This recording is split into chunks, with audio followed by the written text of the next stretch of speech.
I heard the Admiral say that the federal response has been immediate and sustained, but questions are already being raised about the response. Here's this morning's Associated Press.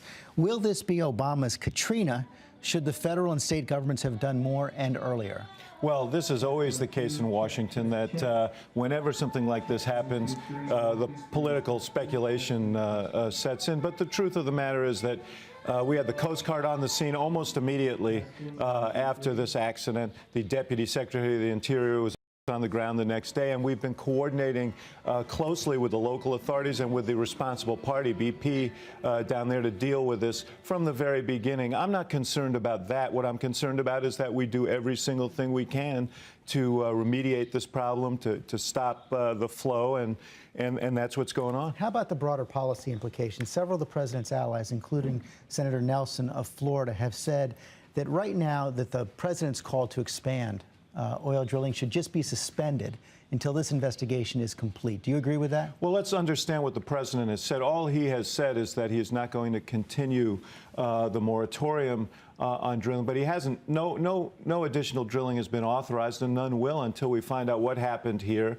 and whether there was something unique and preventable here. So the president agrees with Senator Nelson. Well, what I'm saying is that no domestic drilling in new areas is going to go forward until there is a adequate review of what's happened here and of what is being proposed elsewhere. Okay, let's turn to another subject that's been in the headlines this week, immigration, in the wake of that Arizona law. The president has called it misguided, but what more does he think the government should do to block the effects of this misguided law? Does he believe the federal government should join in a lawsuit against it? Well, look, there are two aspects of this, George. First is the Department of Justice is reviewing this matter now, and we'll see what they conclude. There are some very disquieting aspects of this, but it's also a symptom of something larger, and that is the absence of a coherent national policy. And so what the president is saying was we also have to deal with that. And as you know, some members of Congress came forward with a proposal yesterday. It comports with a bipartisan plan that was, or blueprint that was released earlier, and the president thinks it's a promising approach. And should be moved on right now?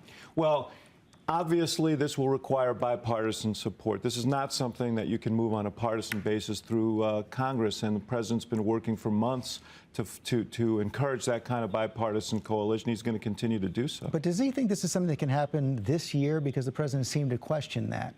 Well, I think that's a function of whether that coalition comes together. Certainly the process should be in motion this year, and if we can get it done this year, we should get it done this year. But we can't get it done alone, George. And this is a problem that we ought to attack together.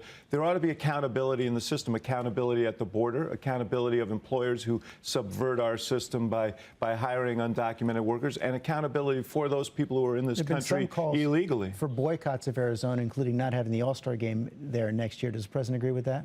Well, look, I'm not going to get into that here, but what this is a manifestation of frustration about a lack of action. It's misguided. It could give rise to some terrible abuses, and that's a great concern to us. But the bigger thing is let's address the problem. Final question. We only have a few seconds here, but we saw a big political move yesterday. Florida Governor Charlie Crist moving into the Senate race now as an independent. You see him hugging President Obama there. What do you make of that? Well, I think it's interesting.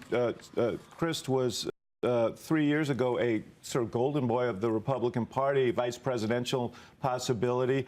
They recruited him for this Senate race, and now he's been run out of the party. And it really speaks to the way the party's moving to the right. I mean, we have a big tent. They have a lean-to now, and he didn't fit under it. Okay, David Axelrod, thanks very much for your time this morning. Thank you.